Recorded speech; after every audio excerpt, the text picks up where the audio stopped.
Hi, today for the MOTOROLA Razr, and I'll show you the fingerprint scanner does on this device.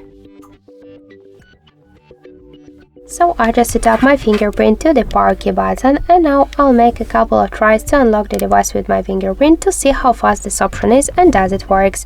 So let's start. 1, 2, 3. Let's also try to close the device and to unlock it.